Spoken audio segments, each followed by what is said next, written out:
I genuinely believe the Springboks should be dominating World Rugby right now. We should be number one in the world with an incredibly high win rate. We should be the equivalent of what the All Blacks were between 2011 and 2015, but we messed it all up. Now, there's many reasons why, some of which, to be fair, are out of our control, but here I'm going to discuss these reasons and why I think SA Rugby missed out on a golden opportunity.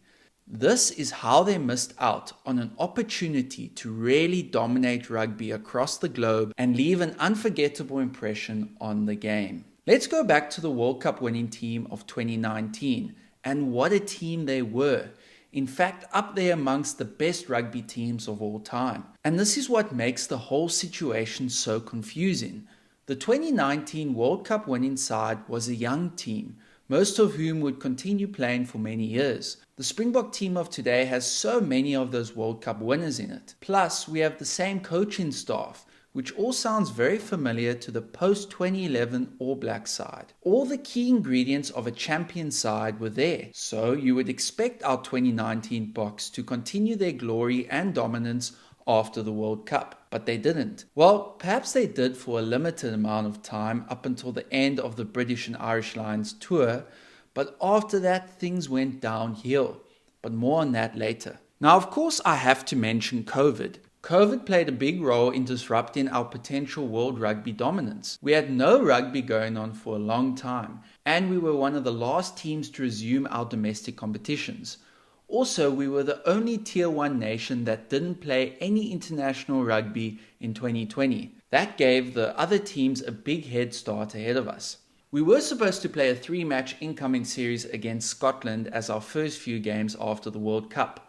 Scotland was struggling quite a bit at this time, and so it would have been an excellent opportunity for us to develop depth, try new things, and get comfortable before the British and Irish Lions tour. Of course, that didn't happen, and we only had one warm-up game against Georgia before the Lions series.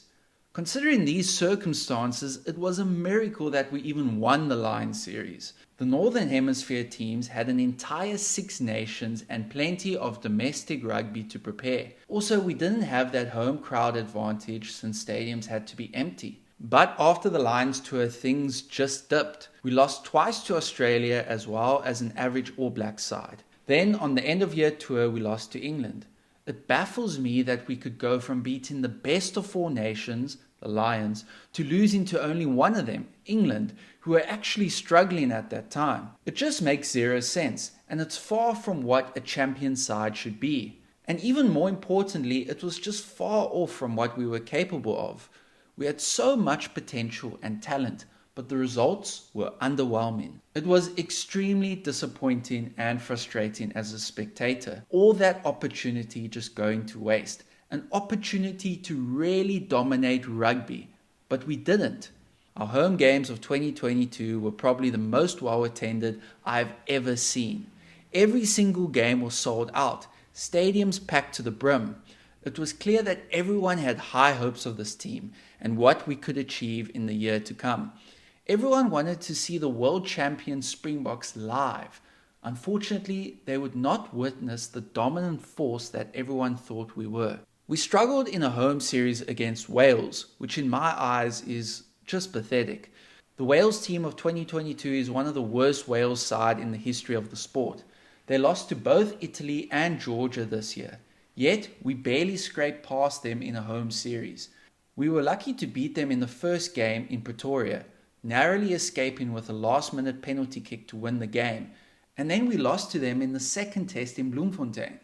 It was the first time we lost to Wales on home soil, and it was against a very weak Wales side.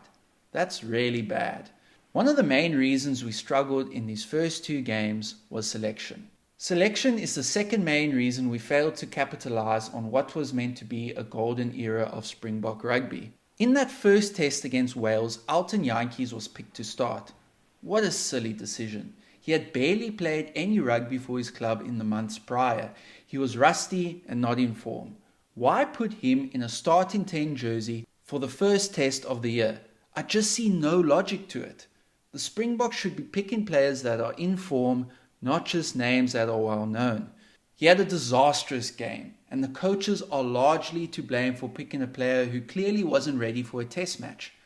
In many ways, it set the tone of the season to come. The second test, we pretty much played our B team, which is partly why we lost. Again, this is a selection issue. Now, there are two sides to this. I can understand why the coaches wanted to give many new players a chance, since it exposes them to Bok rugby and builds depth. That makes sense, and it is a perk. However, we should still be winning those games. I've often seen the All Blacks use a B side in a game, but still manage to win, often comfortably. Why can't we do the same? There's no reason why we can't do the same, especially at home against a struggling Wales side. We need to stop settling for mediocrity. We should be dominating these games, easily. And it wasn't that much of a B team. We had key players in there like Pollard and Etzebeth who could provide leadership and direction. Plus, many of the second choice players who started that game were already capped. They all are top players playing in the same structure under the same coaches. It's a game we should have won, period. Now going to the Rugby Championship. Incredibly disappointing. Yes, thrashing the All Blacks at home was incredible and I loved it. We played really well too.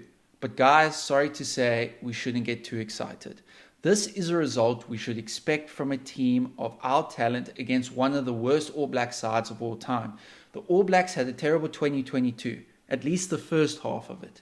Let's remember they lost a home series to Ireland and they lost to France and Ireland in the end of year tour in 2021. They also lost to Argentina at home later in the 2022 Rugby Championship. So, can someone please explain to me how we could lose that second test against the All Blacks in Joburg? It was a test at home, and we lost by a significant margin. It's shocking. Again, selection, as well as playing players out of key positions, was to blame. You'll remember that we had a bit of an injury crisis that game, which forced Lukhanyo to the wing. He played well there, but that's besides the point. We can't have a world-class player like him playing out of position against the All Blacks. It just disrupts the whole team. Even in some press conferences, it was discussed that Kwagga Smith would be used as wing cover in case of an emergency. Guys, this is just stupid. Kwagga Smith is a great player, but having a flank as official wing cover is really just embarrassing, especially when you look at how many incredible wings we have in South Africa. Still, on the topic of selection, I would like to discuss Dwayne Vermeulen. Dwayne is one of the greatest Springboks of all time. I have nothing but respect for him. But let's be honest, he had a poor 2022 in a Bok jersey. Yet they kept picking him over and over. Meanwhile, young players who were in form, bursting with talent like Evan Roos and Aurich Low, were being snubbed. I just don't understand it. Thankfully, it seems the Bok coaching staff learned some lessons as the year went on. Dwayne was left out of the Bok squad for the end of year tour, opening the way for younger in-form players. I don't think that Dwayne should be forgotten about, but he can't keep getting picked when he is in worse form than younger players. There are other cases of bad selection. Libbok not being picked for the Springboks for most of the year. He was brought into the Springboks squad really late, which I think was a mistake, especially considering that Pollard has been out for most of this year. This would have been a really good opportunity to bring Libbok into the team. Instead, he's just been brought in last minute, and I really think that has costed us. Another big issue we had was Marks being benched so much. The player is in the form of his life. He can easily play a full 80 minutes, and he really should have in the big games. Benching Marks in the second test against the All Blacks was a huge mistake. I don't know why they wanted to start Weber that game, but it really backfired and we failed to get momentum in our set pieces, which put us on the wrong foot for the entire game. These are just some of the examples of bad calls that the Springbok coaches made. There are many bad calls we could speak about, but it would take too long to go through them all. I'm sure you get the point. I will say that the Bok coaches made a few good selection calls. For example, putting Davian Willemse at 10 has proven to be a great decision. He has thrived there for the Boks this year, apart from goal kicking, of course. Willemse is a great option for us at 10 going into the World Cup, as long as we figure out another kicking option. Nonetheless, I feel we have made more poor decisions than good decisions this season. Another reason for our disappointing run I would like to highlight is poor execution. We played quite well against Ireland and France. We could have won both games. However, in the Ireland game specifically, we missed many kicks for goal and kicks for touch. There is really no excuse for this, especially at international level. Missing kicks for goal is one thing, but missing several kicks for touch is just amateurish. Even having to rely on someone like Cheslin Colby to do the goal kicking is quite embarrassing. Look, no offense to him, he did well for the circumstances, especially considering he isn't a fly-off, but he isn't a specialized kicker, and we need a specialized kicker at freaking international rugby. Our lineouts have also been a lot less effective since the World Cup days. We don't score from the mauls as often, and we lose our own lineouts quite regularly. Also, our scrums aren't as dominant as it used to be. Sadly, we have just dipped in almost every department of our game. Lastly, let's discuss the poor discipline. Ireland are the #1 ranked team in the world right now, and they have received the fewest red and yellow cards. The relationship is very significant. The Springboks get a lot of red and yellow cards, far too many. It feels as if the Boks get a red or yellow card almost every game nowadays. This needs to end, as it only holds us back in a game. I'd like to end off by saying something very important. Besides these concerns I have the utmost respect for Jacques, Rassie and the Springboks. They are in fact my heroes. I look up to them in so many ways. I might not always agree with what they do, but that's the whole point of sport. I'm sure they are seeing something I'm not. They are, after all, the experts. I'm just a guy on the internet. I truly believe in my heart that we have a good chance of winning next year's World Cup. I think that's where we will peak, and I actually believe that everything the coaches are doing is part of a plan to win the World Cup. Nonetheless, it's still disappointing that we didn't dominate this period between World Cups. We really should have, and I believe we definitely could have. But I suppose what's done is done. Let's hope the Boks can make up for all of this by winning next year's World Cup. That will definitely make this a lot easier to accept.